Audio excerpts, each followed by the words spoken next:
impala that are very well spread out, and the wildebeest trotting off down in the distance. Indication that they're all quite comfortable, these impala, although what we have in front of us is a small bachelor herd hanging around the periphery of a larger herd of impala deeper in the left. And with the mating season over, I've no doubt that these young boys are just dying to get back to their moms. Most of these little boys have only been out of the herd for a few months.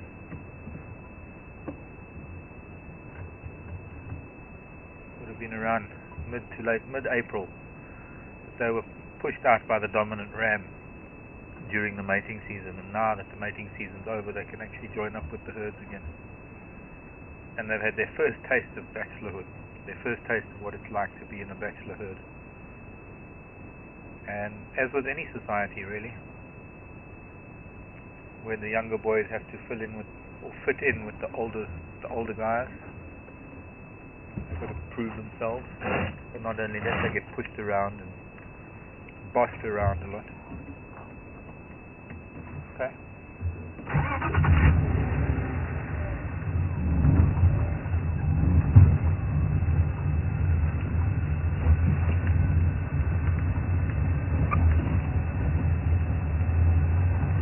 Wildebeest a little bit too far in to see his little billies there.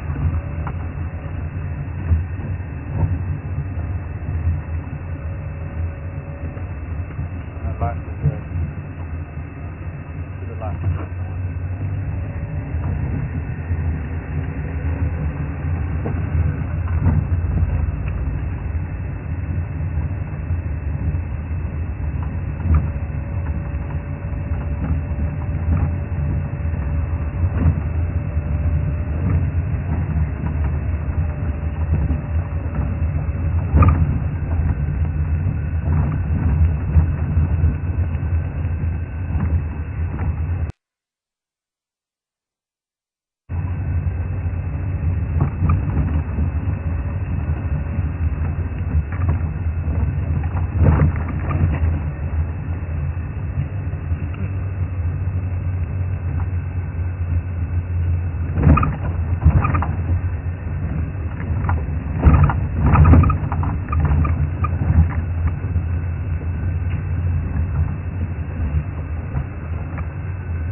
Okay, my quest this afternoon is a flower.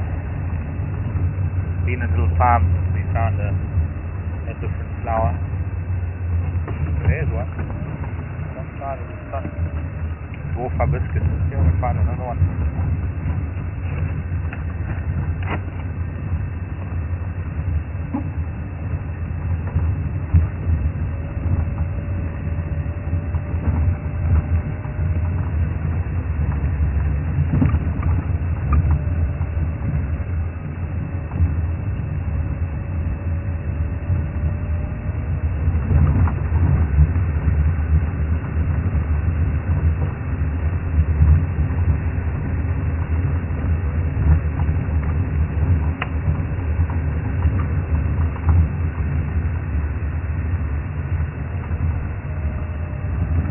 Goody. Fresh coming in.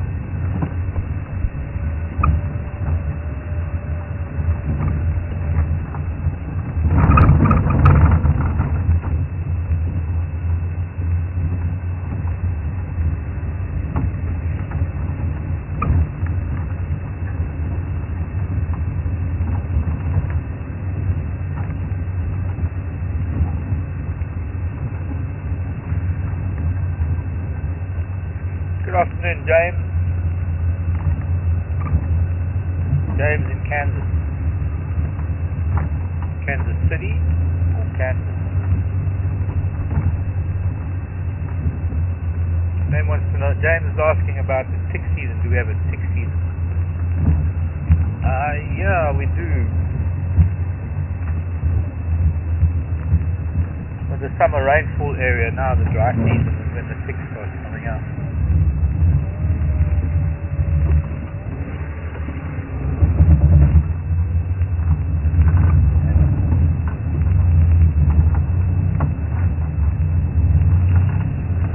most of the ticks that we have out here, in fact I'm going to probably find you one or two, because they're not easy. Rather some of the species, some of the bigger spotted ticks that only go for animals and things, some of the bigger four-legged animals, elephants and thicker skinned beasties,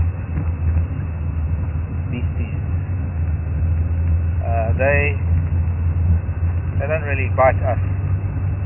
Very easy to find. The ticks that we might be affected by are small red ticks or even smaller pepper ticks, the baby red ticks, before they become bloated with blood. Around about now,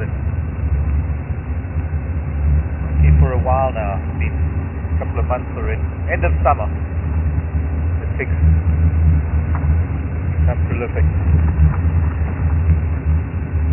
Now we don't have Lyme disease as you might have up in the US of A.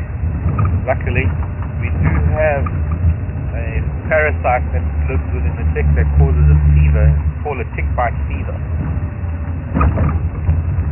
Nowhere near as virulent or as debilitating or even fatal as Lyme disease. But I guess it must be a form thereof. It must be something similar.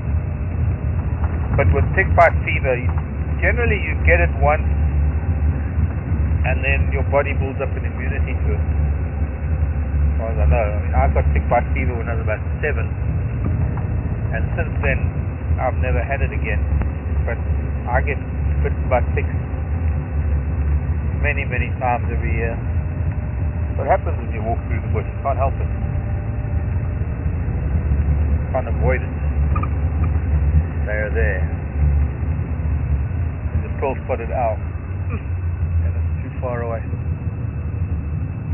Flown into a marula tree.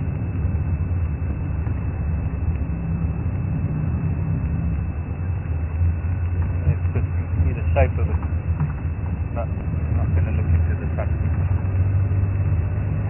Maybe if we're lucky again. So, birders, I've just seen a pearl-spotted owlet. I need a telescope to see it though, where it landed. Never mind binoculars. Well, the camera is probably not good enough.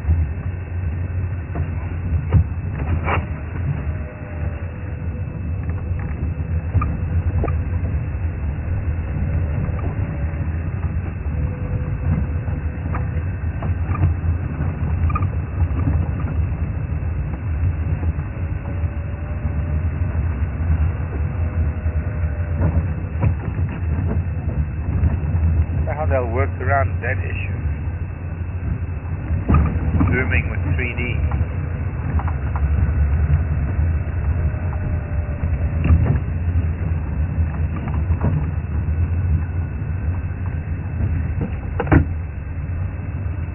I'll just keep track of dBs here.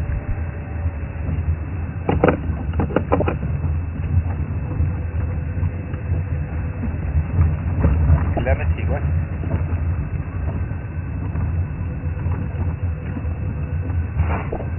Plummeting. I thought you said calamity. Calamity Jane.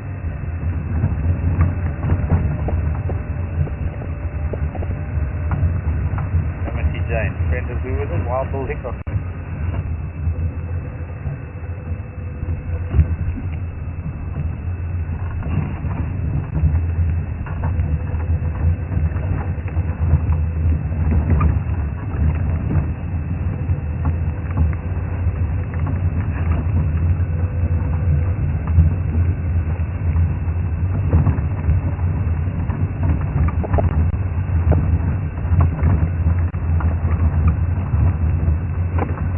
Copy job. I'm going to head back into it once I get up the plan.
go through this little area where there are a bunch of mud pads and wallows. See what fresh tracks might be here, or if anything it's the water.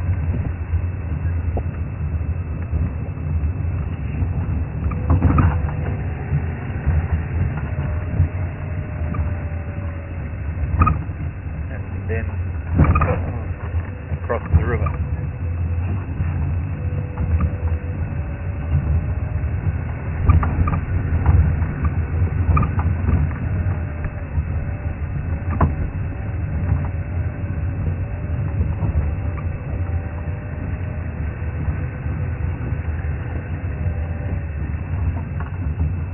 Architectures here telling you there might be something around.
Nothing not this way yet. Not yet. I bumped into a monitor lizard today. Even though we've had some really cold temperatures, that's some of the coldest temperatures we're likely to get this winter. The days are warm enough for these reptiles to move around during the day, and that's one of the reasons why the reptiles here in Africa tend not to go into a hibernation as much as they do in the countries where you get a lot of snow. They become dormant, can be for periods of time over days and days and days. Especially things like monitor lizards. The one that I saw today was a white-throated monitor, also known as the rock monitor, aka tree monitor, aka savanna monitor. His real name is white-throated monitor. Varanus albigularis. Albi meaning white, gulara meaning gular throat area. So I prefer the white-throated because it rings true with its scientific name. And they can find themselves a nice spot to live in for the dry season, where sometimes they'll just be out sunning themselves during the day and they go back into their holes at night. But this one was actually actively hunting. It was out on the road. It was actually out there hunting.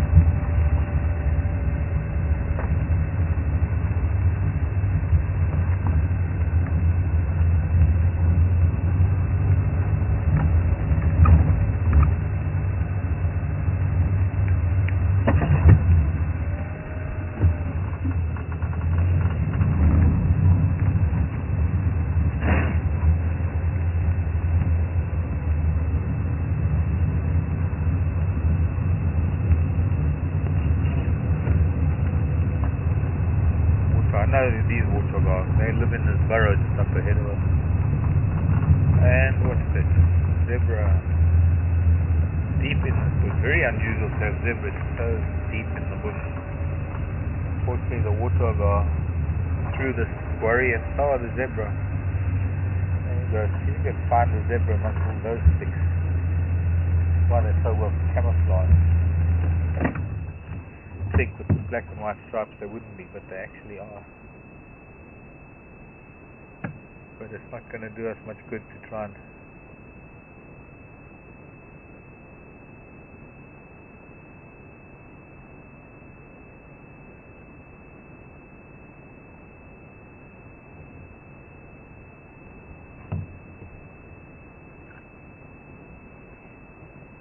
we're not going to get them much on camera, as much as we would like to.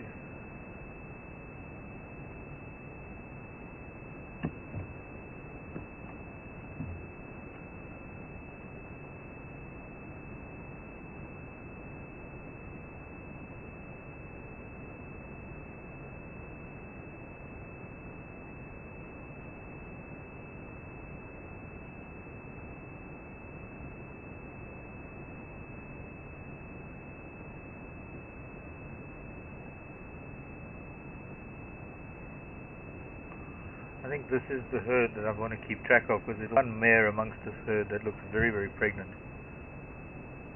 It would be nice to have a young zebra foal with the little wildebeest calf that we have running around. But we're going to have to move on because they're in really, really thick bush.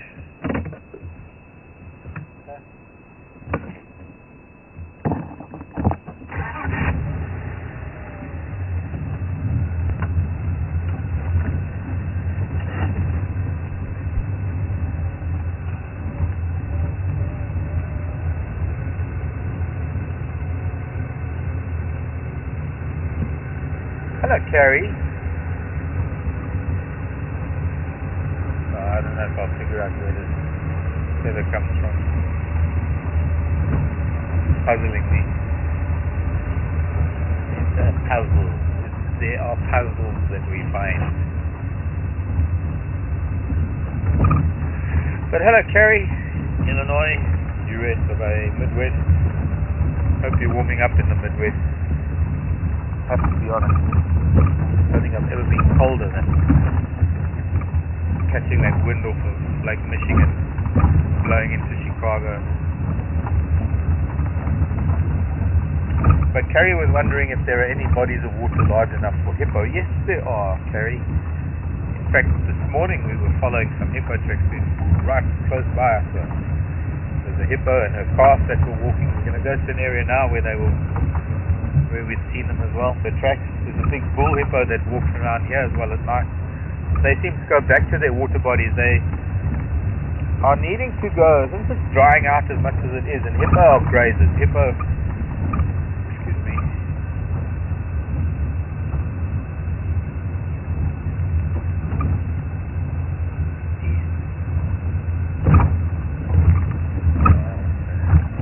Talking about lion tracks, but it's too far north. So where was I? Yes. Hippos are mostly nocturnal, eh? They don't sleep the whole day. They do sleep a large portion of it, and they're active in the water. They're in the water during the day because their skin is pretty sensitive to sunlight and they like to be in the water. And then at night they come out and they go grazing, only eat grass. And they can only eat grass by pinching it with their lips.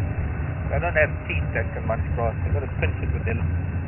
So in theory, the hippo's got to take in a lot of grass to be able to sustain its bulk.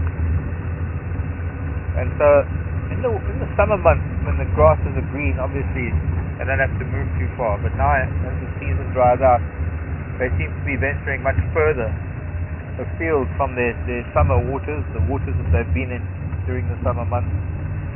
And in the process of moving around and trying to find other grazing, they're inspecting a lot of the other water holes that they will use as maybe temporary accommodation during the dry season. Some of the dams that we've been seeing lately, like Langwan Dam and where the young male lion was at Waxful Pan, no doubt we'll be seeing hippos there shortly, because what they'll be doing is they'll be out grazing during the night, and to maximize on the amount of grasses around those dams, they might spend the day in those dams. But for the time being, they are in some of the bigger dams, either far west of us or further north of us. And none of the dams that we have access to at the moment have hippos. Although it looks like that female, there was a hippo cow and her calf that must have visited one of them last night. So stay tuned, watch the space. I'm sure at some point we'll be able to find the hippo for you.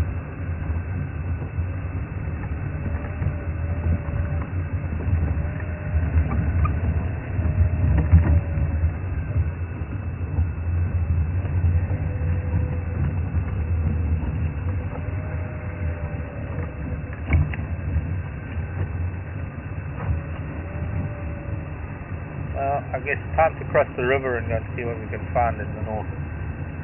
Bigger area to cover, different things to see. Nothing down here south of the river at the moment. So I'm going to follow the river a bit and see if we can't maybe pick up some signs of elephants. Oops.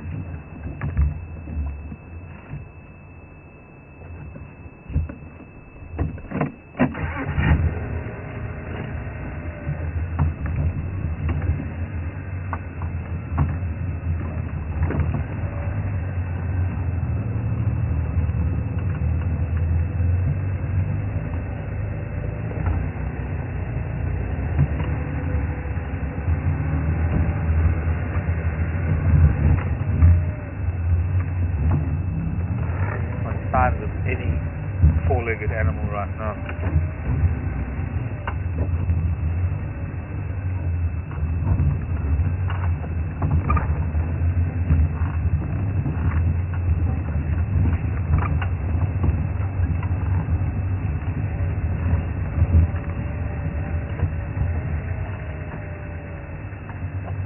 Where you're going to need this to help push the branches over the antenna. It's one of the few trees that catches our antenna. And try and get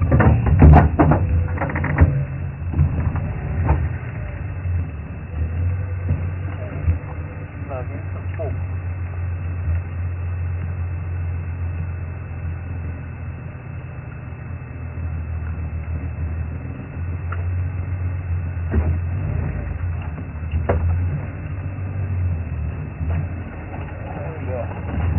Okay, something easier under that tree.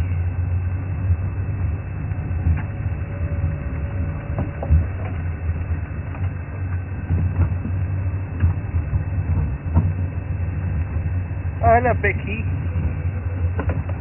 Send it to me, Becky.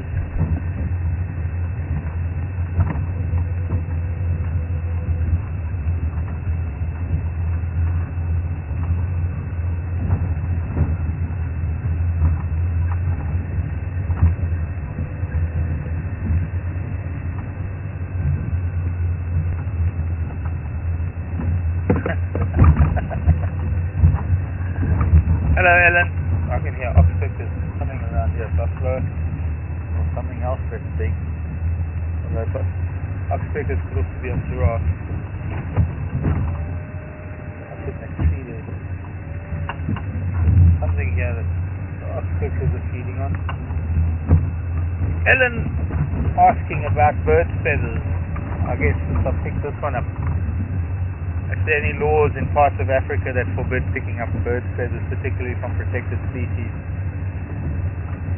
As they are, I know, Ellen, I know that in the States, only Native Americans are allowed to have feathers from bald eagles. It's illegal for anyone to have feathers like bald eagle or golden eagle. There are general rules. There are sort of not enforced laws, but there are general rules that one doesn't collect things from the bush. You take only memories and you leave only footprints.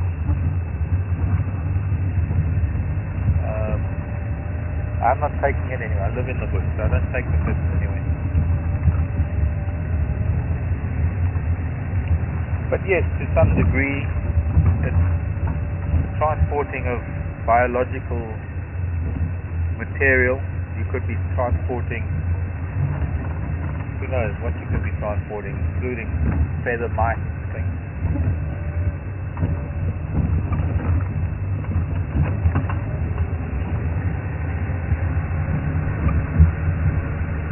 But as to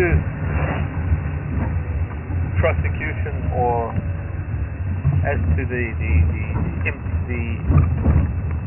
what am I looking for? Applying of the law. It's all very well to have laws, whether or not there's anyone there to apply the law or to enforce the law. I wouldn't want to be caught trying to fly out of the country with bird feathers. But I've always collected feathers. Personally, I live in the bush, so the feathers don't go anywhere. When I'm on walks, I've always been collecting feathers. I just have this thing for feathers, and they stay in the bush. For me personally, it's all about honoring the bird that it came from, in a way.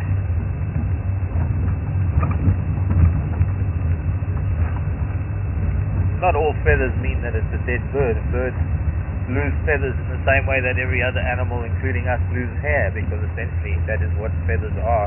They're modified hairs, and perhaps more so in birds than in us and other animals. That when a feather gets damaged, it can impact on the bird's aerodynamics, can impact on its flight abilities, and so the body rejects the feather so that a new one can grow.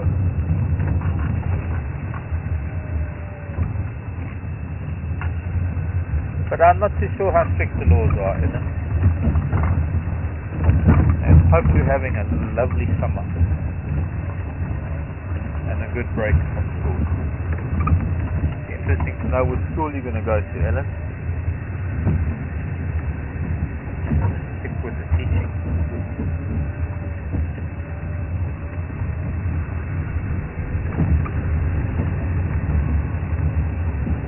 Brush College School, Decatur, Illinois.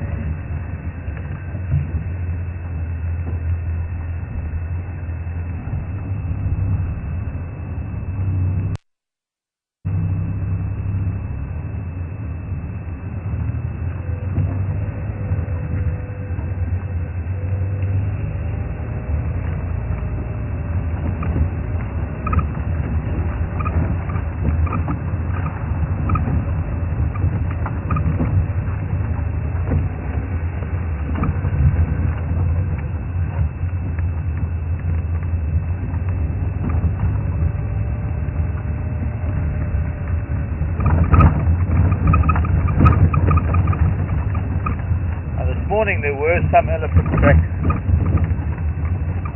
little bit further west from us, upstream on the Thornybush River, and I'm hoping that maybe they've moved east, maybe they've come downstream. So we're trying to hug the northern bank of the Thornybush River, and I'm making my way west. And while I'm doing this, I'm telepathically connecting with the elephants and asking them to please come into range. I've got withdrawal symptoms. I've got pachyderm withdrawal symptoms.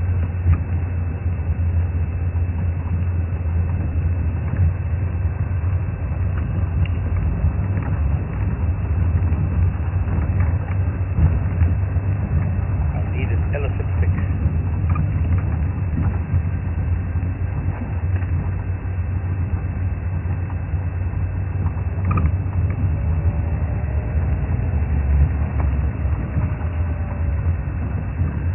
So I know that I might lose signal with you briefly.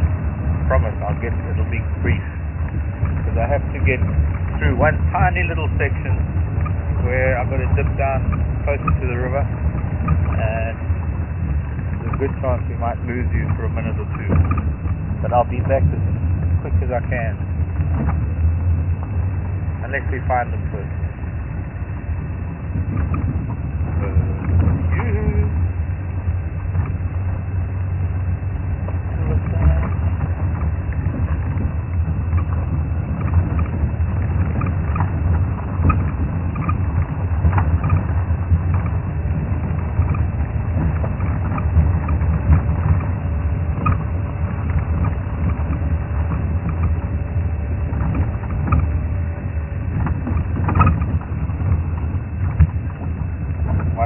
Scrub Rock, Dubai.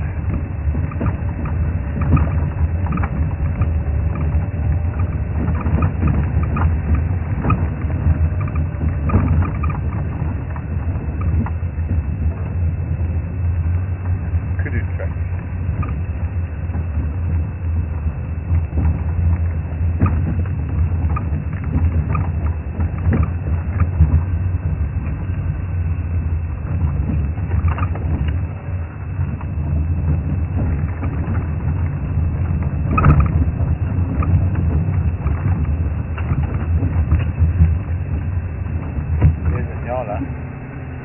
Uh-oh. Has to run away. Maybe that's the one. Yeah. Flying into the bush.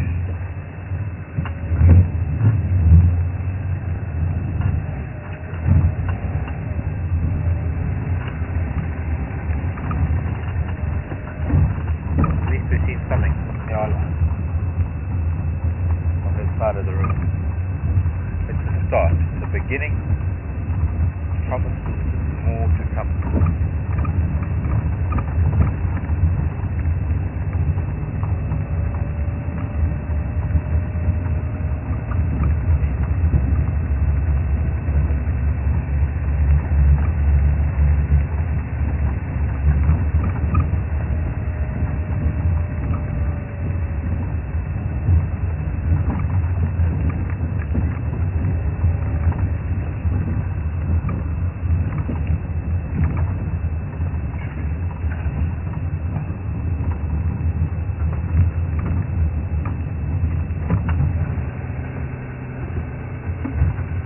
Crested Franklin in the road.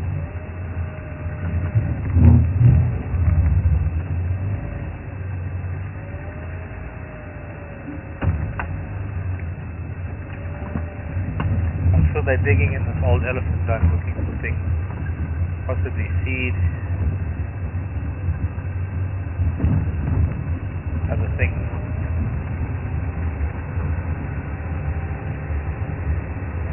Possibly, this is maybe where it's going to be a little iffy if I go down here. We'll see.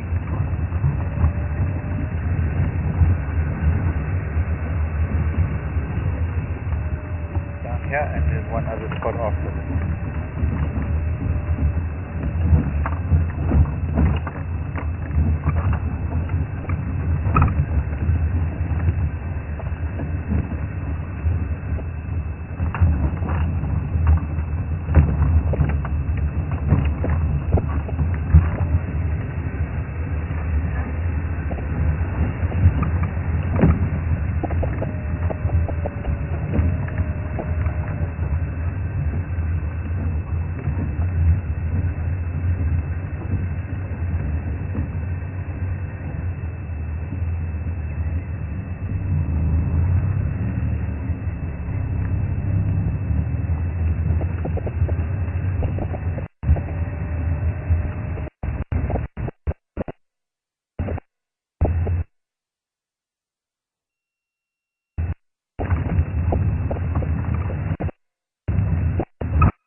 Did you say another island?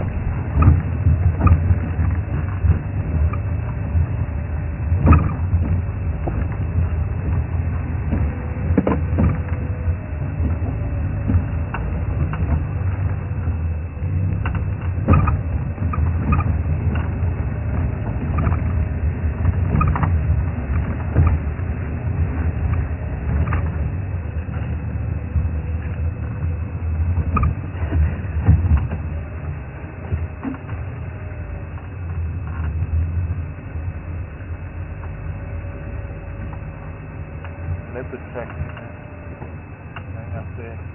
Somebody's already been trying to drive and follow them. And that was from who? I still didn't get the name.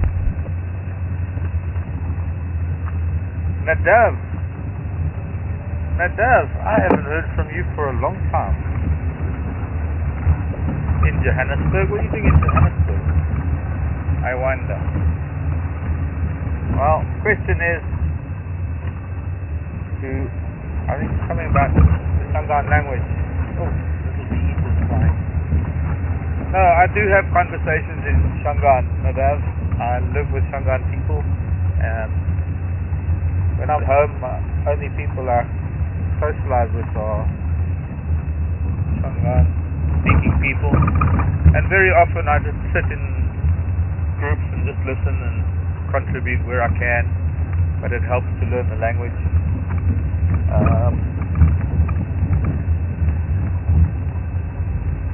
But it's kind of from growing up, from listening to it for the last 30 years more, something that I've picked up, I guess, in a way that I do have a little bit of an ear for languages.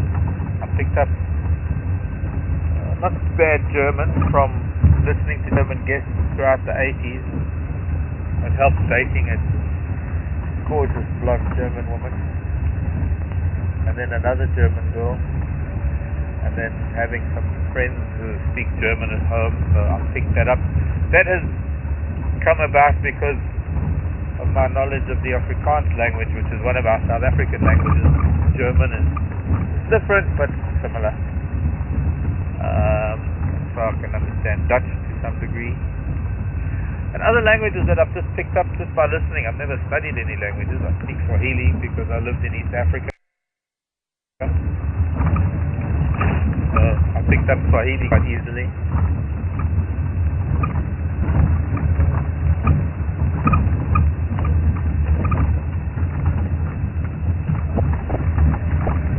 Anyway, it's nice to hear from you, Nadav. I haven't heard from you since we've been back online. But really nice to hear that you're watching us again. Trying to see something on the road.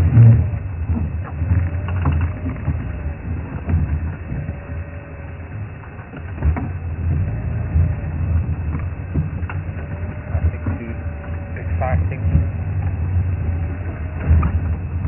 It's a lazy way of doing it instead of getting out. Just maneuver the vehicle so that I can see it. This is a Mayarua. First one I've seen.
Radios as well as possible.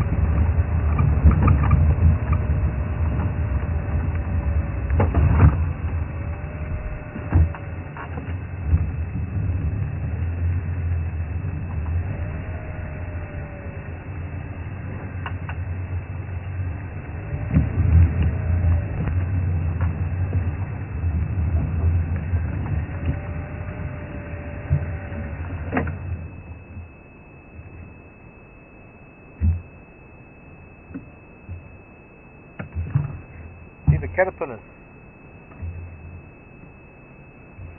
The line of caterpillars. It might be too close to the vehicle. The angle is a bit wrong.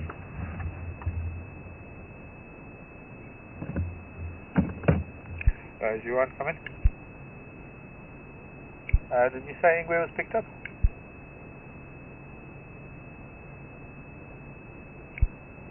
Did you say there was Ingwe or Ingwe Mkonzo?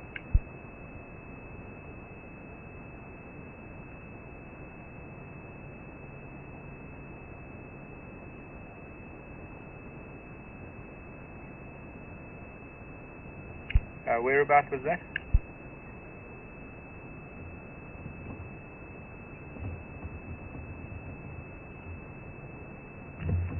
Okay, copy, thank you.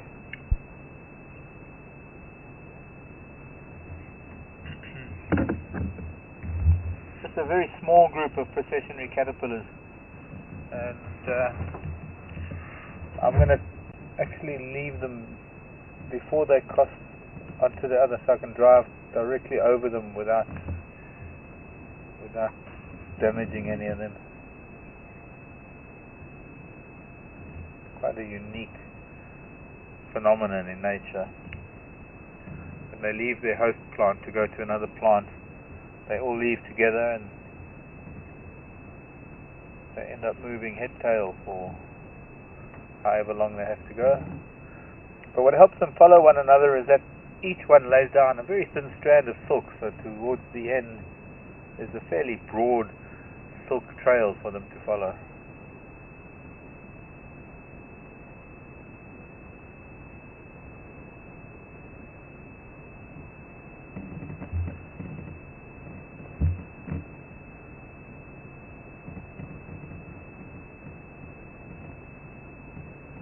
Okay, I'm going to leave now, so I can drive over them without touching any of them.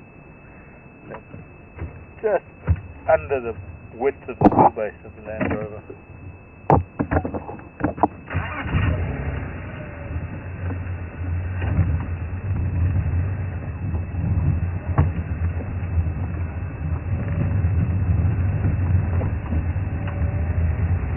Would never dream of driving over them to do any harm.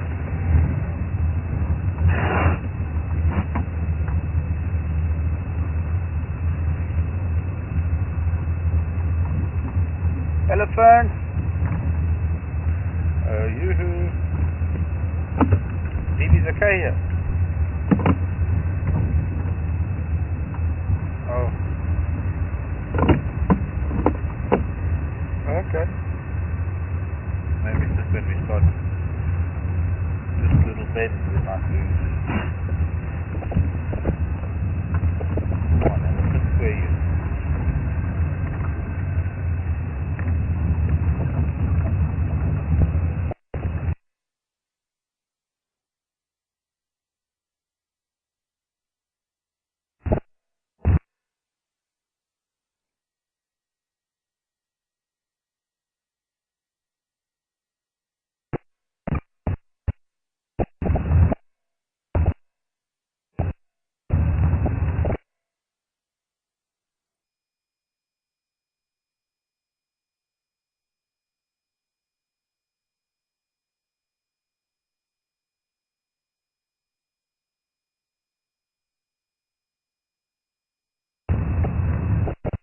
Okay, and that's from?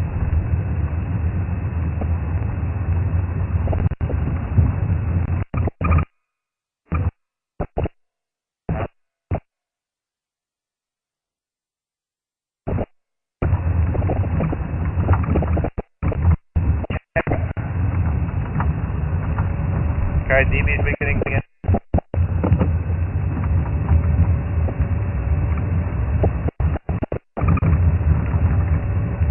Not for long. Should be good again any minute.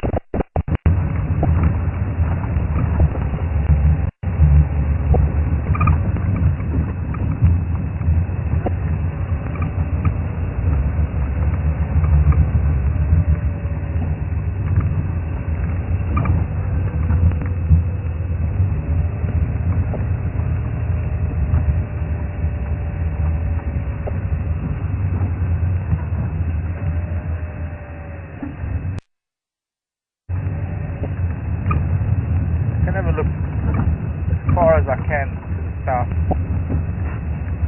See if there's anything we can see. No, nothing.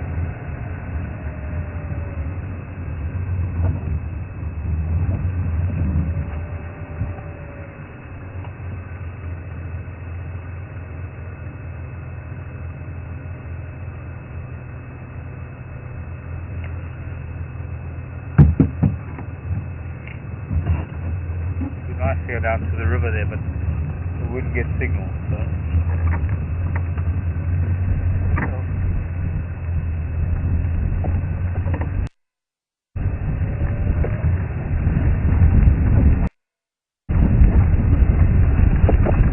I think these elephants are still to the west, and maybe if we're lucky they're moving a little north. So we're going to head a little bit further west. There's a couple of roads here that I can take where we still climb a little bit, still get onto a little bit of higher ground where we can still go a little bit further west. But as far as down south along the Thornybush River, where elephant herds seem to have headed to, we found their tracks today. Might not be, not going to signal there.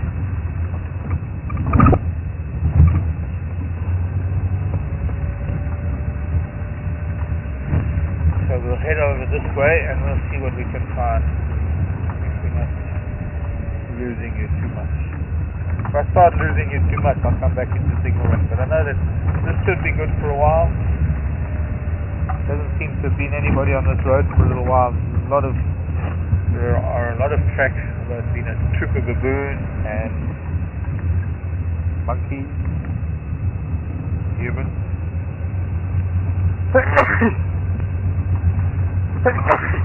There we go, my 2 sneezes for the afternoon.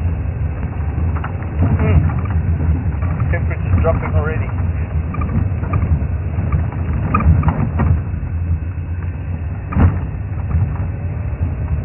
Follow. 2. The whole herd's going to come across the road now.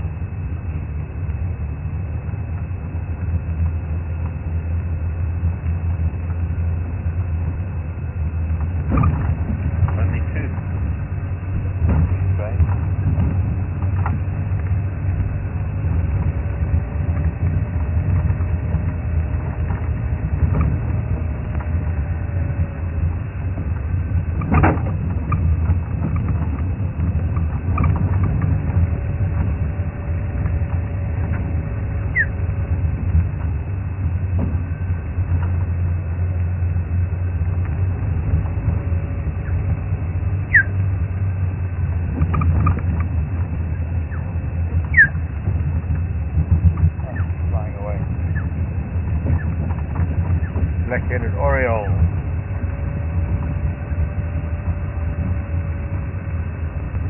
Telling the whole world that I'm here.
Okay, copy, good idea.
Kind of place to turn around.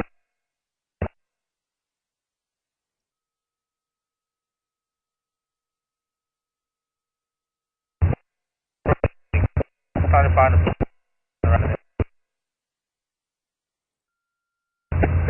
Signal range.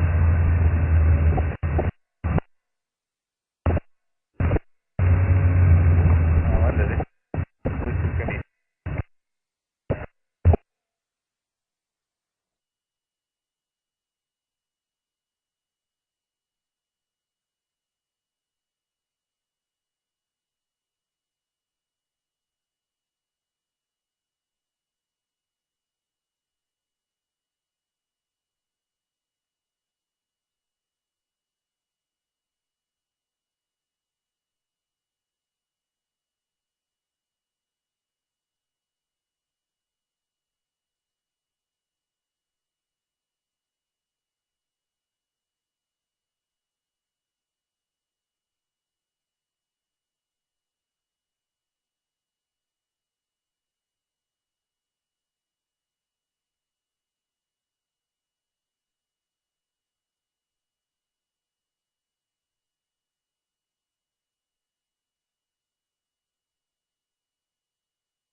You can do both at once.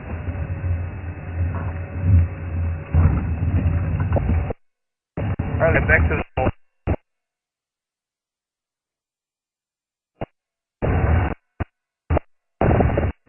Holy gosh.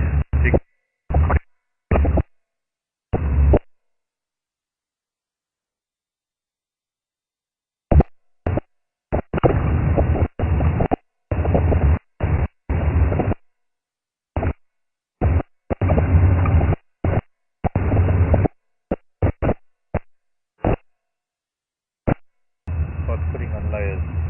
Let's see how many I end up with at the end of drive. So far I've got 2, number 3.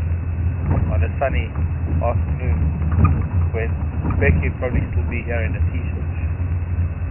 For anybody from Europe or the States or cold climate. Yeah, never mind. I'm just a wimp when it comes to cold.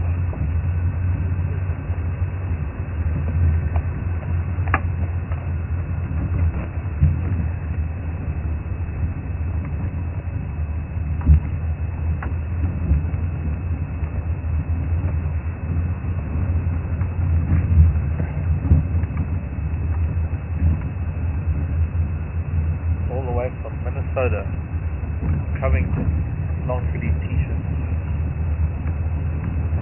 Couch, my elbow.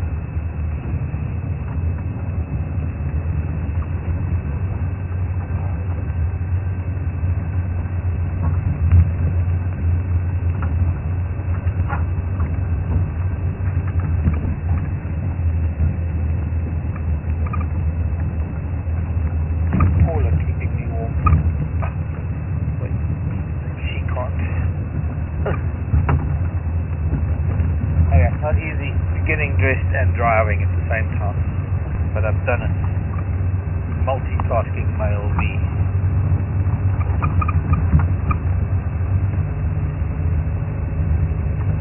Okay, next question.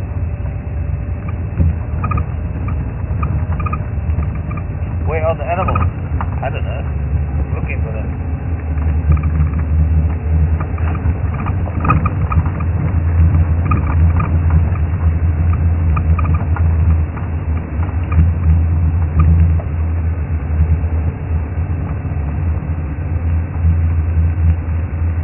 Thorns in the bush of Thornybush. But this is Africa. They don't stand around looking for or waiting for us. They get on with life.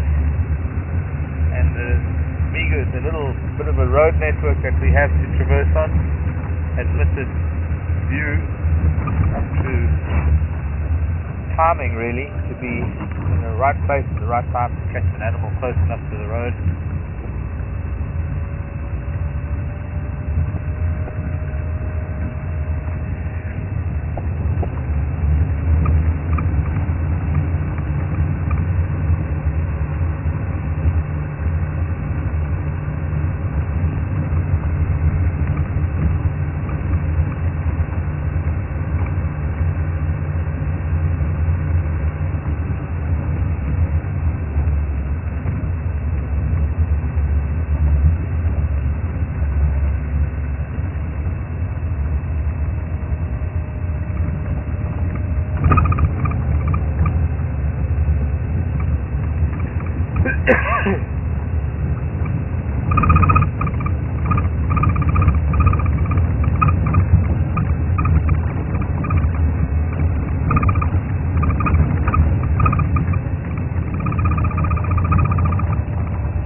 Buffalo. Back at Waxful Band.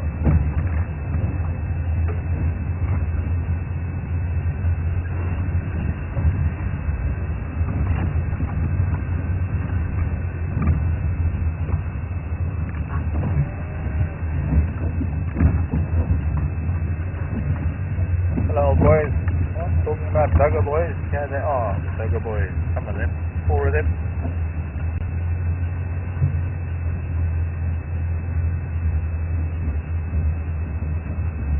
And a canary in a tree. Officers, gentlemen. One of them unceremoniously standing in the water. He's actually walking on water. Ceremoniously peeing in the water.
Looks like that old boy got his right eye closed.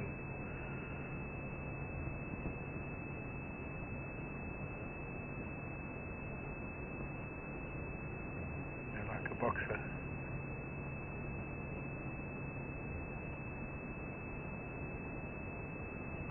Heavyweight boxer after a 15-bout fight. The one in the middle now, looking at us. We saw him the other day. Really mangled ears. An old bull. With quite a swollen right eye. Must have been fighting. Of course, their resilience is incredible and they do heal very well.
I'm not a very old bull, this one at the back, this one coming closer to us.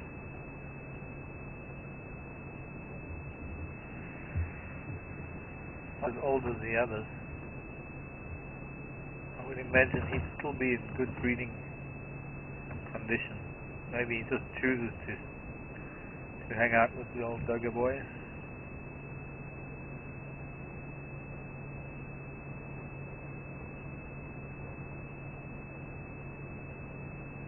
Looks a little bit stiff in the back there.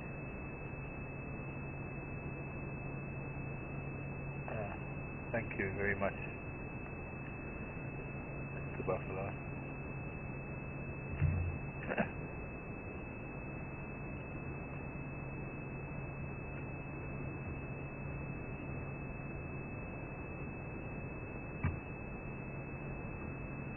Question from Alabama.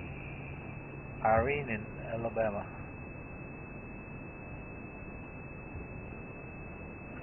Good old blues part of the world. Irene wants to know what those caterpillars, those processionary caterpillars, will morph into. They will morph into the processionary moth. Ooh, big surprise there.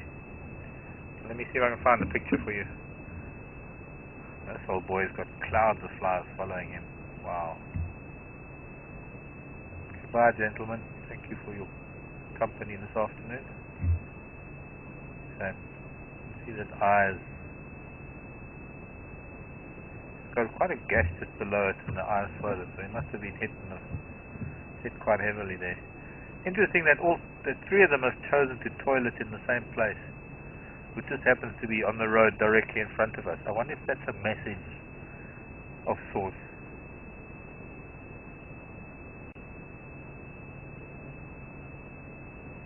At least his kidney function seems fine.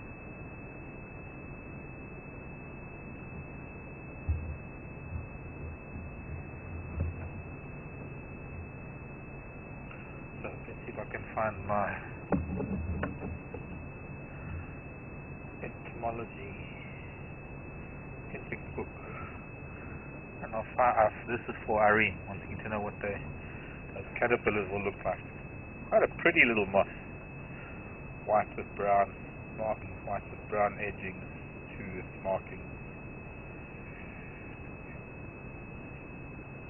Those are butterflies, you want moths.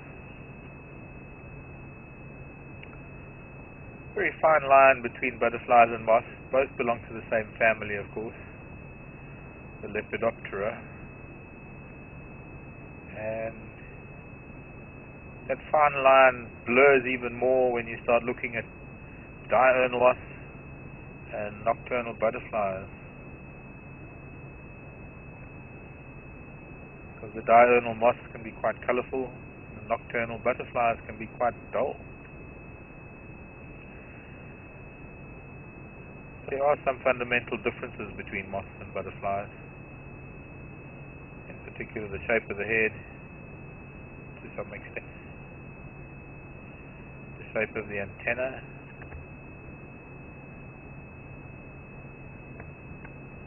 oh wait a minute, I wonder if I'm finding any moths, but all I've got here are butterflies.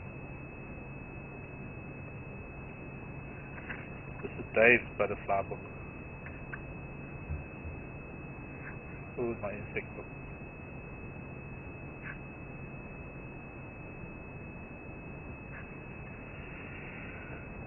Dig up the other book.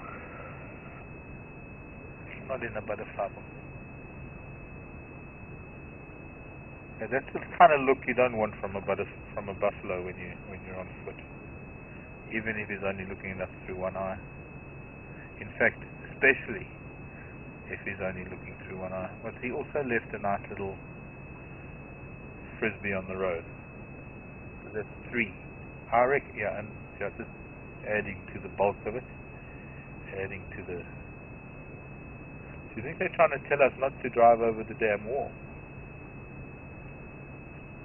Or drive over the damn wall at your own peril. Suffer the consequence.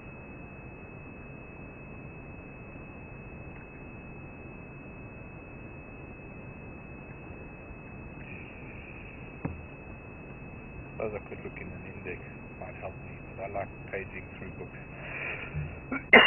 Excuse me.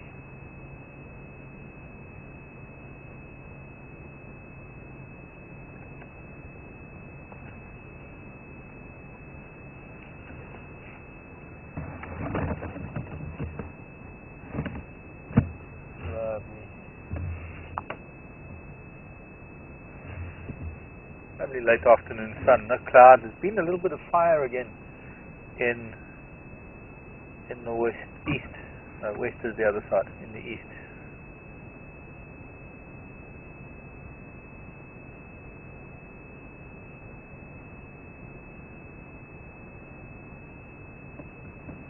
But it hasn't really clouded the sky very much, or smoke, given too much smoke to the sky.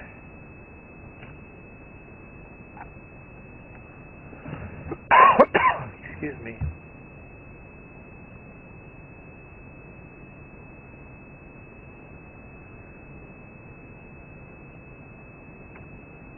Okay, I think we could move on. Or shall we? Going to get some more stuff. Okay, maybe we can move and get a different angle.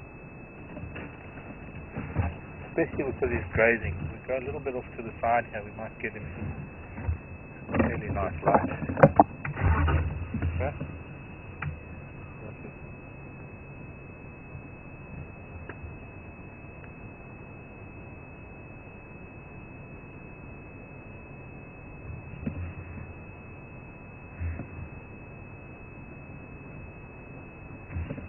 Alright, he's moving now. If he does go down below the damn wall, you might actually get some nice reflection or some nice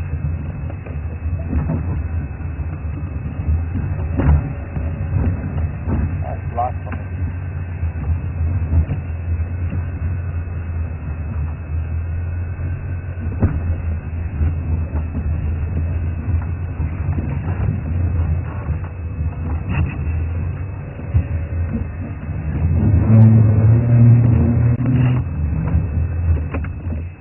Okay, beautiful reflection actually.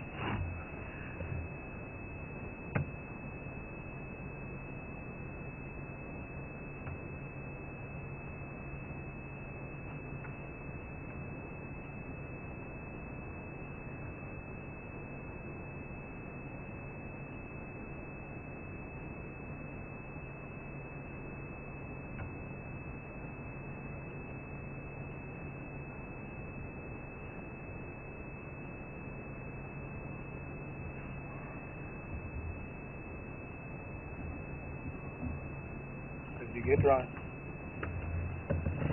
Get there. Try and get the reflection as well.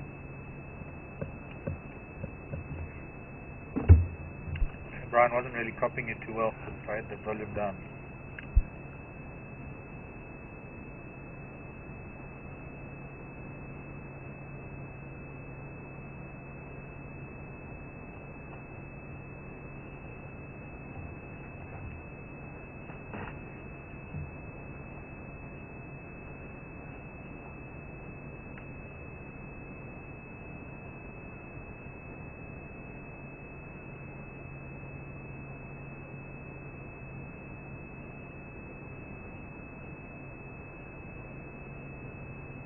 Confirm Diane. From?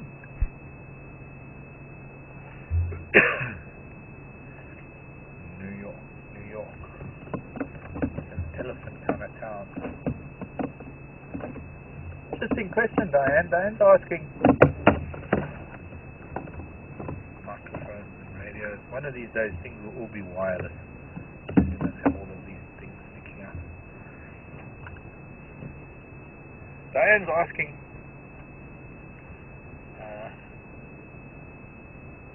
about buffalo. Just hang on before we carry on. These, I think you will get all these little terrapin heads sticking out of the water this year. 1, 2, 3, 4, 5, 6, 7, 8, 9. At least a dozen little terrapins. Plus another half dozen to the left. Poking their heads out just next to us. Diane in New York was asking, we call the old bulls Duggar boys. What happens to the old females in the herd, and do we call them anything? Oh, there's a terrapin there, actually on the bank. About to plop it, come back into the water. Not a turtle, not a tortoise, but a terrapin. And yes, the answer to my question on Facebook with the terrapin was a terrapin. It was a trick question. But the old buffalo cows, Diane, they don't really lead the herd. They stay with the herd, and the herd protect them. The herd makes sure that they keep going with the herd. The herd's not really too concerned with these old boys that lose interest. But with old females or old cows, they stay with the herd, and they don't have much of a problem because they get looked after by the rest of the herd. And I guess at some point they either get too slow or too old to keep up, and then they become lion food or hyena food. Or they die of old age and they become food for scavengers.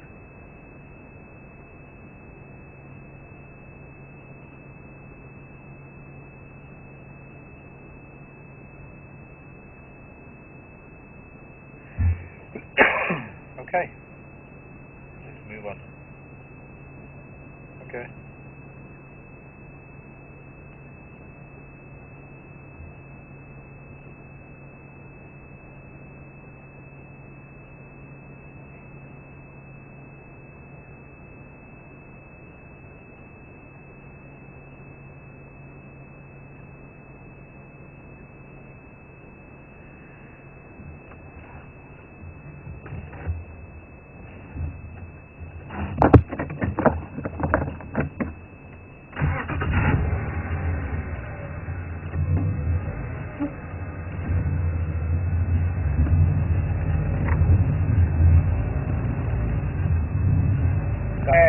Not Diane, sorry. Diane, I'm getting to Vivian.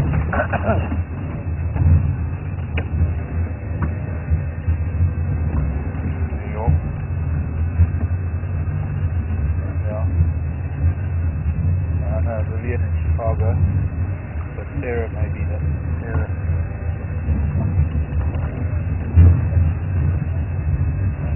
I'm trying to avoid fresh patties on the ground.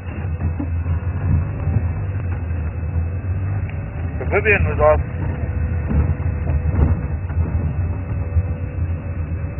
yes, Sarah, this is the same day we saw the lioness the other day. I could say Sarah or Sarah or Sarah.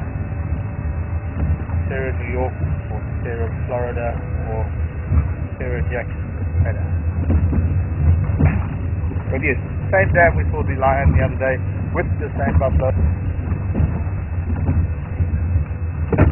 What's the rest?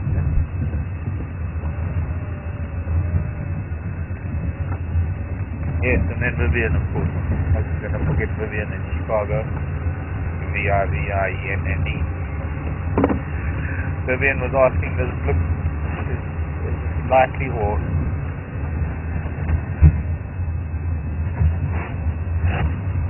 same buffalo? Yes, looks like these are the 4 of the boys that have taken up residence here at this dam. Probably for the dry season. Come the wet season, the greener grasses grow and mud pans fill up elsewhere. But as the dry season wears on and smaller puddles dry up, smaller pans, look like they're claiming this is their territory for, not territory, they're not territorial as such, but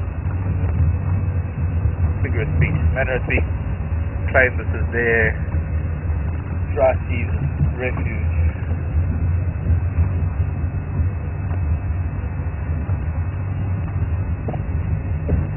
And Chris is dropping fast.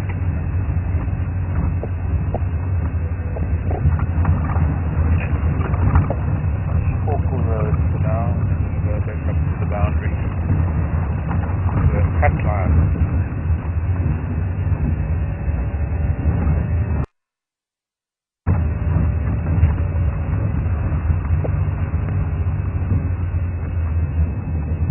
Maryland in California. Ask if the skulls and the horns are as bony and as heavy as they look. Yes, in fact, even more so. When you look at animals, especially things like buffalo and to some degree elephant, and even giraffe, although giraffes don't have a big, very long neck, so there's a lot of weight. And any animal that carries weight, whether it's a big set of horns or as in a very long neck and head, imagine that all of that weight that there is forward at the shoulders has to be anchored by ligaments and muscle to the lumbar vertebra, just below the cervical vertebra. In a region we know we call the nuchal region, the nuchal muscle group. It's very pumps that you get above the shoulders of many of the larger animals. That we'll actually have a look at that in a little bit more depth next time. But yes, the larger the horns, the bigger the nuchal muscles. The more muscle and tendons are needed to carry the weight in the head. Now it's really an energy consuming thing to carry that weight, because the tendons and the muscles at their relaxed position will hold the head up. It's like a giraffe. A giraffe doesn't have to consciously hold its head up. It's just the whole the muscle group and tendons behind the neck, those lumbar vertebrae hold the head up, and it actually has to stretch the muscles to move the neck. So it's not a energy consumptive thing to hold the head up, but it must be quite a also the muscle and the very bulky animals,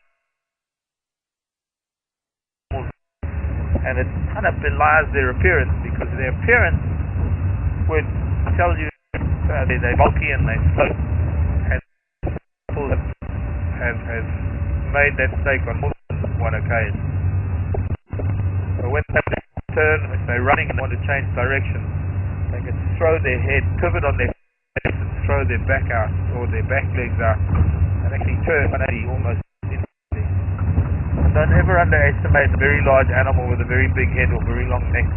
That sort of configuration, because we as humans are never as agile or as fast as some of these animals that I just see.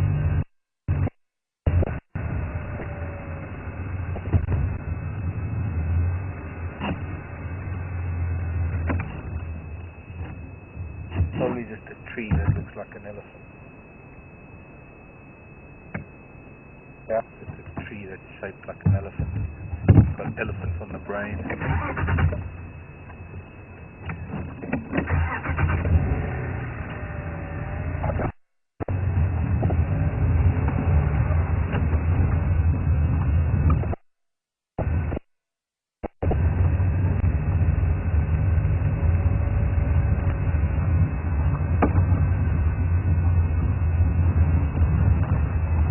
Is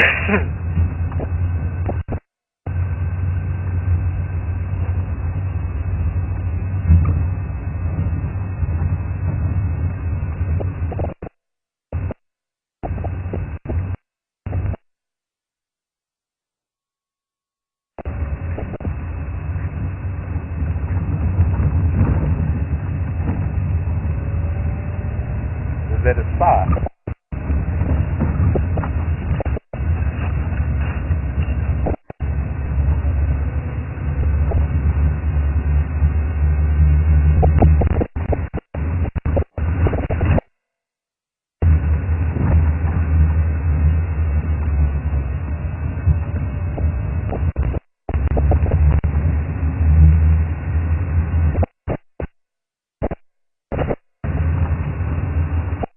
Great pressing it.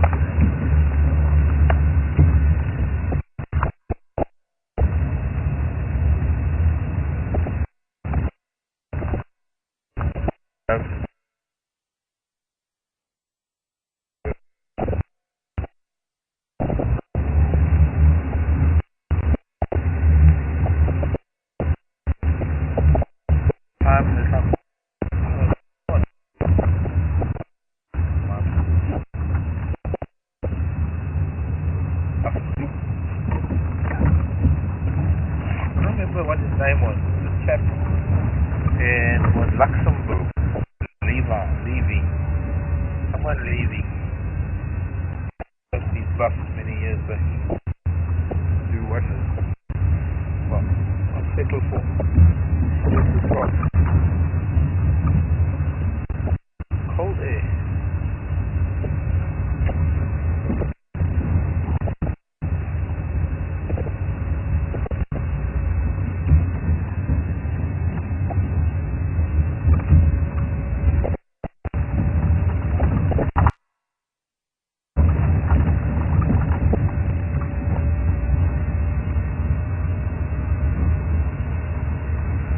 Apple didn't think that the earpieces would be used like this for communication devices. Duct tape to an earpiece.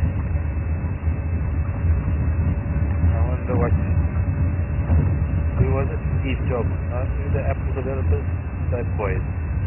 I think I need to send them a picture of it and ask them to develop an Apple earpiece with an earphone. I don't know, maybe.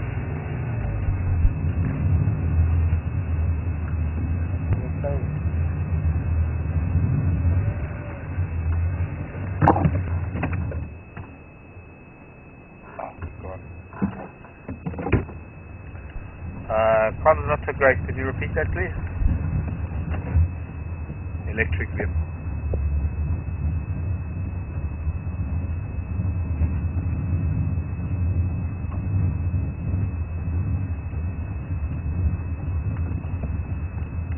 I got that. Didn't get the name.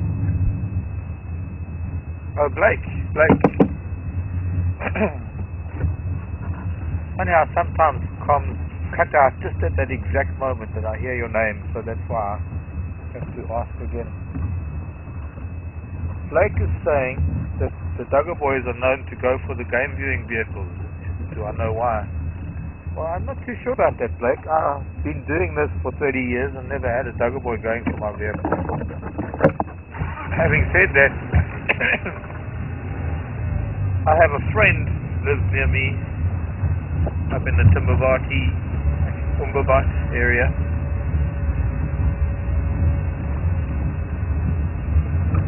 Who was in his father's brand new Land Cruiser. But it was the pickup type that had the canopy on it. And he had a Buffalo put his horn and dead the whole front. Fortunately he had a bull bar with the expanded mesh front.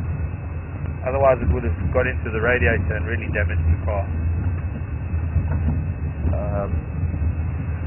But it's this really perfect indentation of a buffalo here, almost like a cartoon, you know, how almost as though you'd imagine a cartoon buffalo that headbutted the front of his vehicle. Now it could be that it's because it's a Land Cruiser, not a Land Rover. Some buffalo bulls might be quite particular about these things. Or it could be the fact that he was just pushing his Land Cruiser a little bit too close into a breeding herd, and one of them got a little bit upset with him. I have known the odd buffalo bull to do that to other vehicles, and I've never happened to me. Never, touch wood. Can't even find it. There's plenty around me if I could just reach it.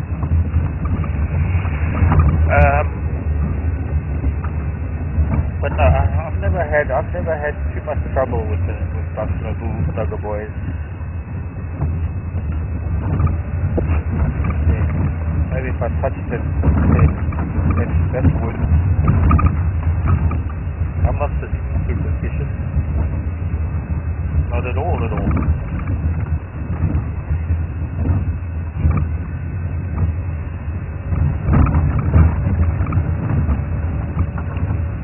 So I wonder, where should we go?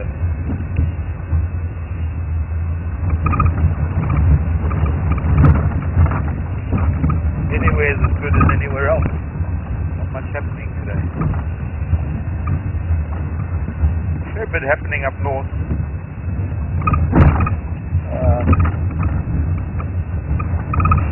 Lionesses. Hang on.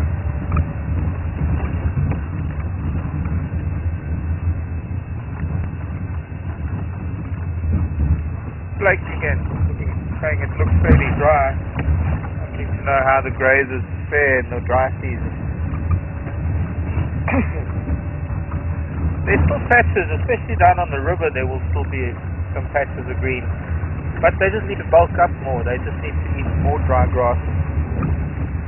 But it still offers some nutrition. And then, of course, you have most of them are ruminants, and the very act of ruminating allows them to extract as many nutrients from the grasses as they possibly can. Let's see, we'll go up to Langwan Dam as well. We'll do both dams. The option right now. Yeah.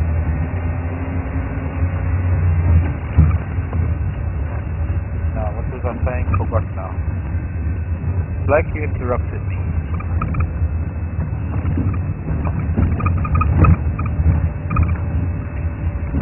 That's what I was saying. A couple of things happening up north.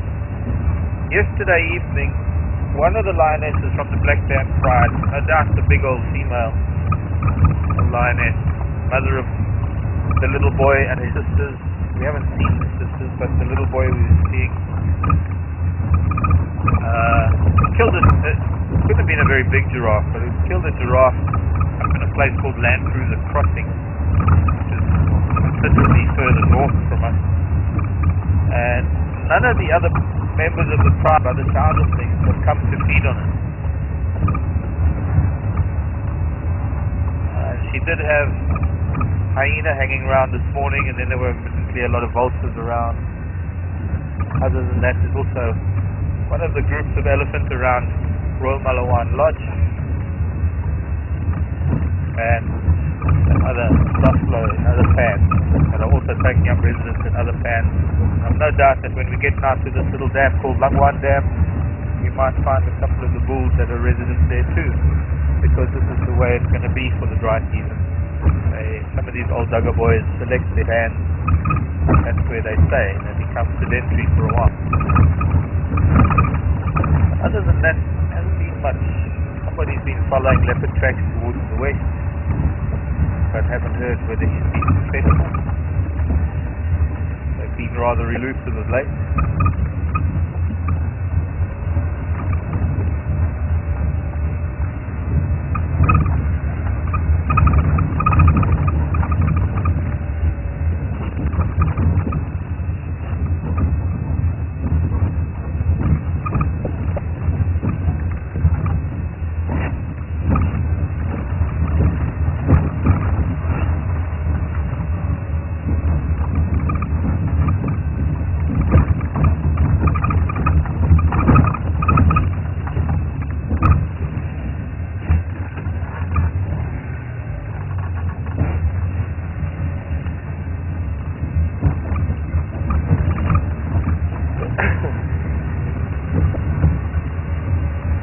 like, I guess, millions of years of adapting to African harsh conditions, either being very, very dry or very, very wet, allow these animals to cope with eating on very dry grasses, even though to our mind they don't seem to be very appetizing or very nutritious.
In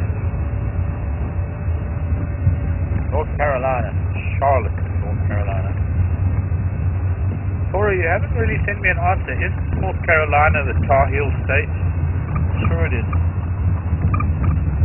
Or is it South Carolina? Sure, North Carolina. Tora's asking if the word dugger has a direct translation. Yes, it does. It means mud. However, on a building site, it can refer to the mortar or the cement that is used on a building site, because sometimes, much the same way as we refer to these old buffalo bulls as dugger boys, on a building site, the old guys that are mixing the cement or mixing the mortar, they're also referred to as dugger boys, because they mix cement all that. Yeah, cement mixers are not a big thing in rural Africa. Mixed by hand. Oh, it's getting chilly. Sangwan Dam. Maybe we'll see crocodilio. Crocodilium niloticus. If she's around. Maybe she's gone to another dam. There's a dam north of here called Boulder Dam, which is a much bigger dam. Beautiful dam, in fact. Could be where she's headed to. And there's also a bunch of hippo there. Maybe she's getting a bit lonely here. Right now it'd be warmer for her in the water than out of the water. Because the sun has set on this dam already. It's set on the tree line, but the dam is in shade. No sign of anything. Let's stop and listen for a minute while I put on a few more layers of clothing, because it's cold.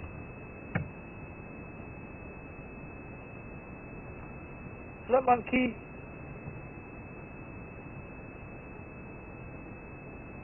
They don't know how to wave back yet.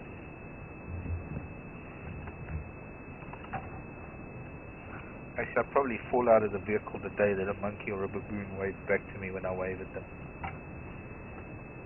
Flabbergasted.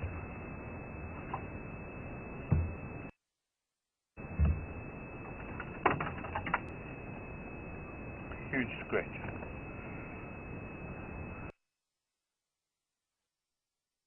Here we go. Oops. So here are our caterpillars. And here's the moth of the processionary caterpillar.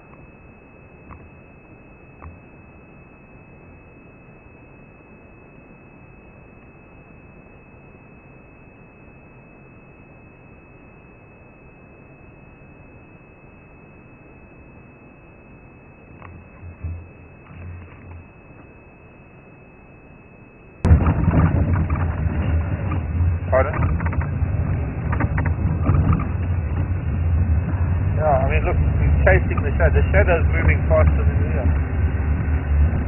I'm trying to get up to this little bit higher, but it's not dropping quicker than I can get up to this higher ground. This might do over here.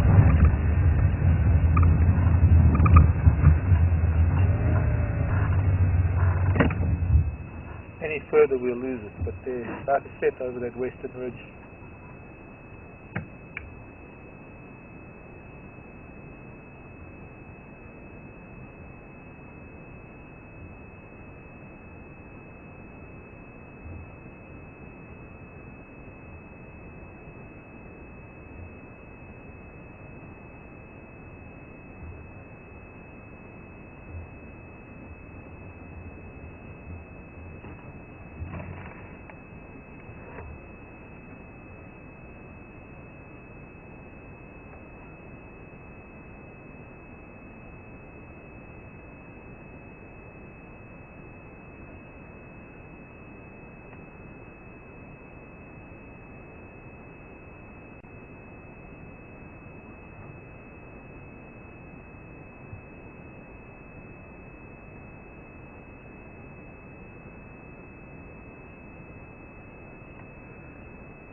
Aeroplane, I wondered what was making a noise.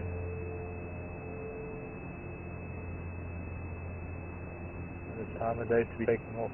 Actually must be quite magic. Flying into the sunset. West into the night. Who was that book by? No, West with the Night, I think it was. Famous lady pilot.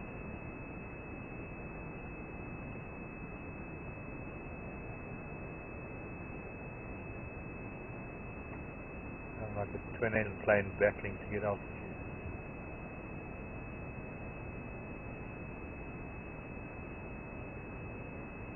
Props on 6 hours.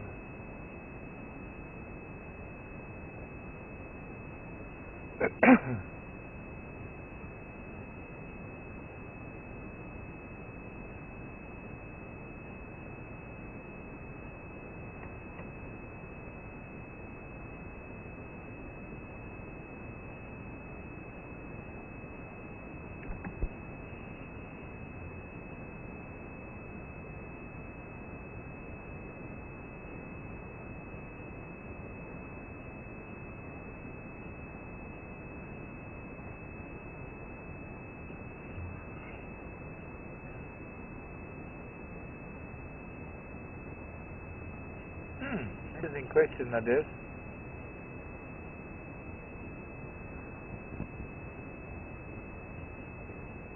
I find more animals by tracking or by chance, being in the right place at the right time, or do I prefer listening to the radio? He's got his engine and pitch right, that pilot. I think he's a bit heavy taking off. Like a king air or something, flying over the mountain. Lucky people. Not so lucky because they're leaving the bush. I don't like responding to the radio until really late, if I have to. Mostly because the other guys, especially the younger guys, that's all they do. They drive around and wait for things to be picked up on the radio. So mostly I like to try and find my own animals, and it's a bit of both. A bit of luck, being in the right place at the right time, excuse me, and also by tracking. At home I find more animals by tracking, because I can use different methods. Here I'm a little bit limited. Here I can track an animal up until it leaves the road, and then I'm a bit lost, because I'm not really allowed to get out of the vehicle and follow it on foot. Whereas in other places I am, and at home I do. Goodbye, sunshine. Here's the sunset for those who appreciate it. I'm sure everybody appreciates it. Lovely afterglow. Fortunately. to the sound of a twin engine plane shattering a piece.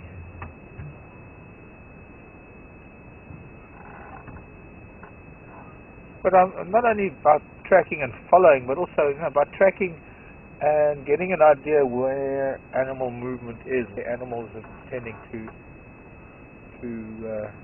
spend time. So not necessarily finding the animals by following the tracks, but finding animals by having some idea where they are by looking at tracks on the road and seeing which areas are being utilized. It's a little difficult here because most of the bush is one type of bush. Most of the bush is Combretum and Terminalia cells, which is not very productive. What is that? Did you hear it? I'm talking and I've got one ear making noises. My earphone. Could have been elephant. No, it's getting too dark. See elephant soon.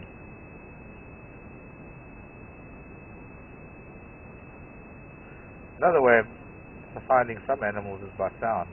Hearing lion or leopard call, or hearing alarm calls from other animals when they are lion or leopard, or with luck sheep. So it's not all about the tracks, but about using all sorts of senses to try and find things.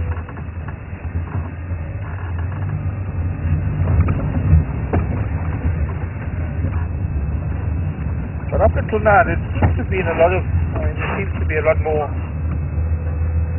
activity happening way up in the northern part of Thornybush, and I suspect that the vegetation is different up there. So, apart from the fact that we can't go up there because we don't have signal up there, but also,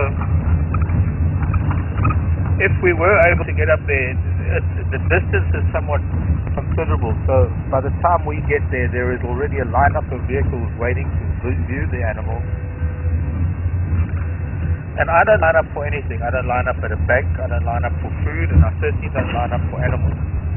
But what I do is I listen to the radio and I monitor the behavior and the guards and the vehicles and the animals. And I make sure that when I get up there, I'll be one of the last to be there so that I don't have to move out after it. Sometimes when we find an animal and we call all the other guys in, at some point I have to leave, let the other guys come in. But bit of both. Sometimes I do respond to the radio calls, especially if it's something within our immediate area where we're likely to get close to it. Okay, there's a flower. I don't know if we'll get it, but it's time we had a flower. We're losing flowers now, so finding flowers is difficult. I don't know if you can see that little white one in that pale cream color. Maybe not. Down there. I'll go forward a little bit. We might get a gap. It's been eaten. It's been chewed a little bit, but it's one of the wild cucumbers of the family Cucurbitae. Cucumber family. Some of which are palatable, some of which are not. Some are edible and some are not. Some might even be poisonous. Like a calabash family. Yeah.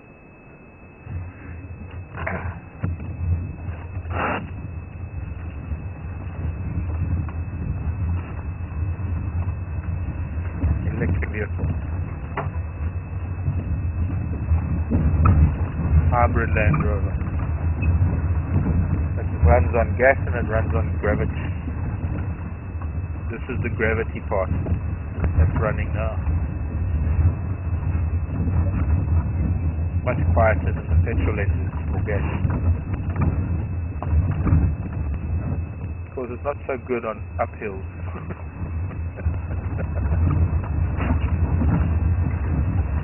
Tends to run backwards on uphills.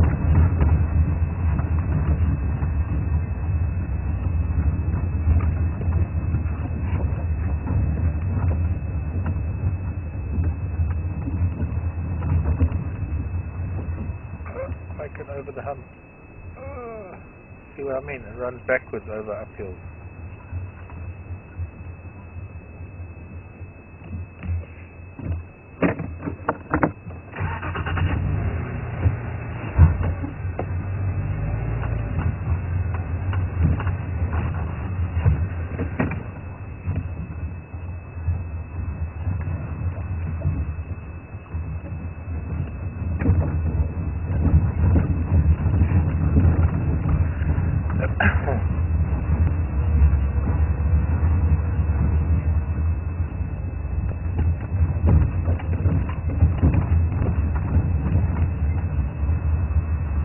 Buffalo truck. Is there buffalo here?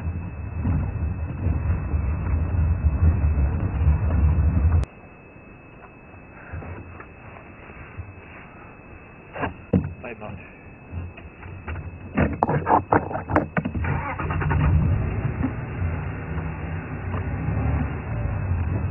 Funny, I remember in my 20s, in winter, we used to drive around in Land Rovers with shorts, and well, naturally I was barefoot,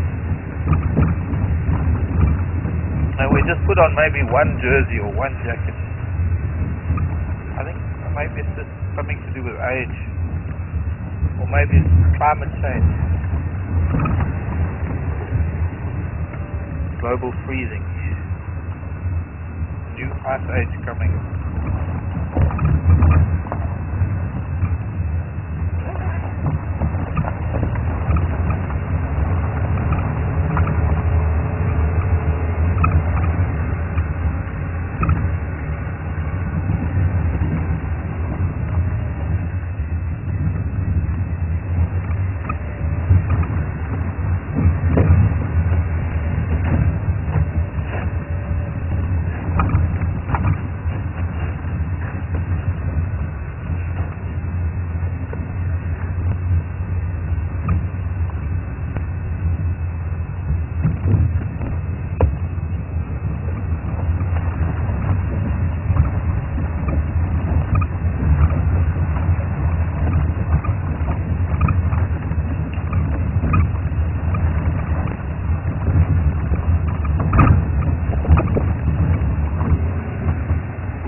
Something on my feet.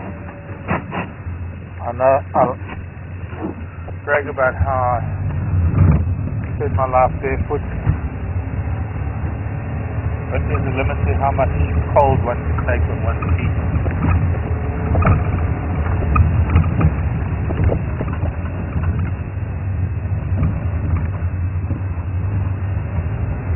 Me, my neck won't keep my feet warm, and then soon to be hands.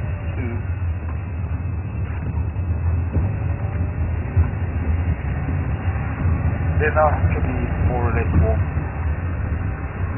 Alright, sorry for mocking you for bringing gloves. I thought, no, I'm not going to need gloves this evening. Be back before dark. But it's chilly. Chilly enough to put gloves on. I mean, why be cold when you can be a little bit warmer?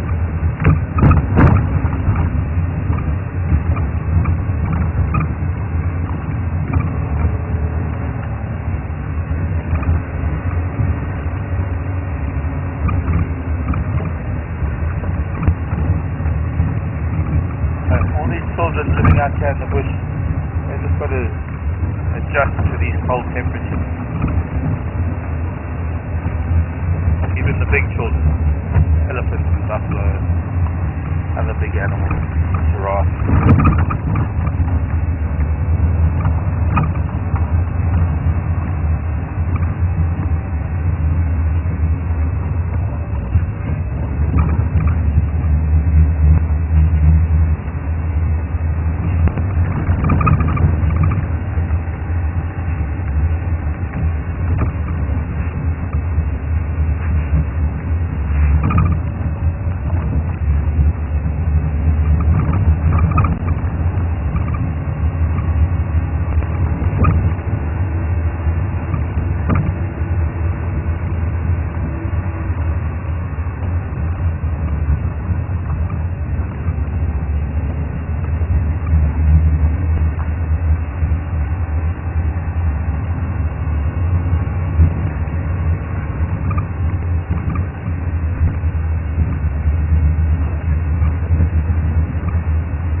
More of a giggle. It is probably about, I'd say maybe 15 degrees Celsius. Oh, these roads. I don't know, where's it? It's like below freezing. Some of us just can't handle the cold, Cat. Some of us need others to warm us up. And failure to find possibility, we just have to put layers. It's quite weird, you know, you live in a country or in a continent like Africa, climates that we do have, and it's not like we're at an altitude here. I mean, it's under 1,000 feet. It's not like we're at altitude, so we don't get the cold because of altitude. It's just cool because it's winter, or what we term winter. Okay, temperatures at 90 degrees during the day, but I think it's because of that. I think it is because our daytime temperatures can be so high.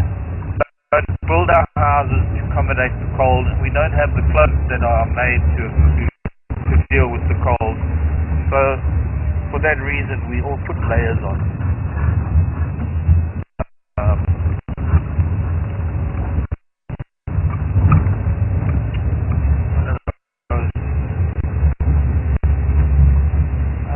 Maybe 15, can't be 18 degrees. 18 cold, 18 to 15 degrees, I'd say. Can't reach. Plus wind chill, yeah. With the driving and the cold air coming up. Cold enough for my eyes to water. Cold enough for me to have put gloves on. And my slippers. Of course, you can't see my feet. Know that they got slippers on. I just let them slip. Then I've got slippers on. Like faux fur slippers. All of maybe what? $3.99, $4 at a local thrift store.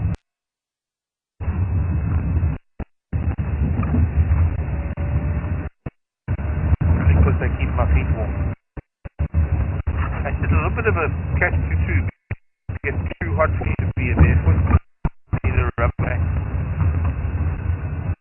The air is too cold to bed. Now, I'm wondering if we're going to keep the signal all the way down here. Let's see what.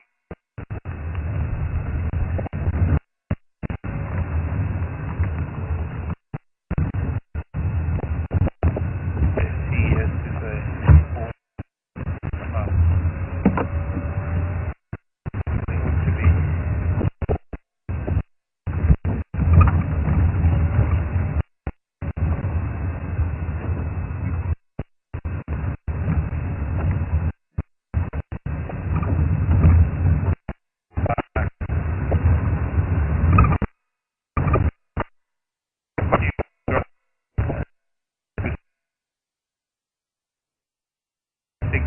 And thank you for the questions. Thanks for nice to know that you're all out there and watching. Even if we're not seeing too many.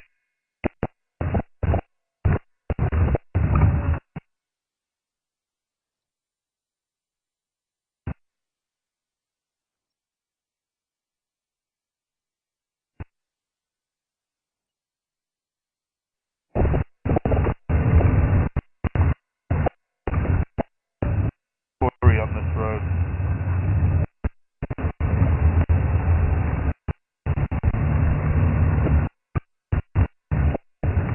Down to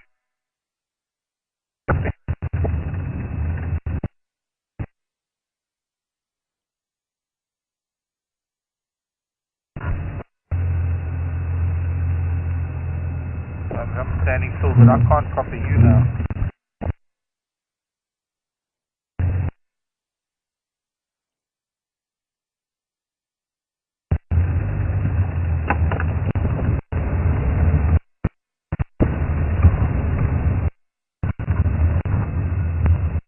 These will still work, I think. Okay.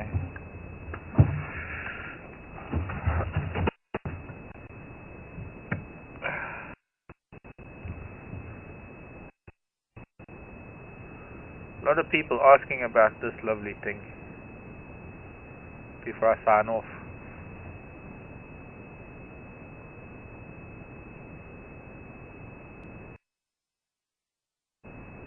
It's an insulating feather. It could be one of the vultures. Very pretty, but I'm not too sure where it comes from. I found it's lost the base of it. I have to put it right into my nose to smell it. I think it might be one of the underwing or maybe breast feathers from one of the vultures. Can't think of anything else this big. And I can't imagine it's one of the stalks because it was up there on the high ground where the stalks don't go. Weirdest thing is that I've got a feather like this in one of my books. It's pink and it's a flamingo feather. But this, not obviously a flamingo, not pink. But it would have to be a very lost flamingo to be a feather. I'm not sure what it is. It's just a very pretty feather. But thanks for joining me, and thanks for the input and all the questions, and thanks for being a part of our afternoon drive this afternoon. And we'll see you again tomorrow morning around 6:30 Central African time, where we're going to head out. There'll be new tracks to follow, new roads to follow, and of course a lot of animal movement during the night that'll maybe change things up a little bit for the morning, and hopefully we'll find something different. So from all of us here at Wild Earth at Thornybush. Hello, Bat's out already. So all of us here at Wild Earth from Thornybush Private Nature Reserve, do remember to like us on Facebook. Bye everybody. See you in the morning. Hopefully a good night's sleep, dreaming of where the animals are going to be tomorrow.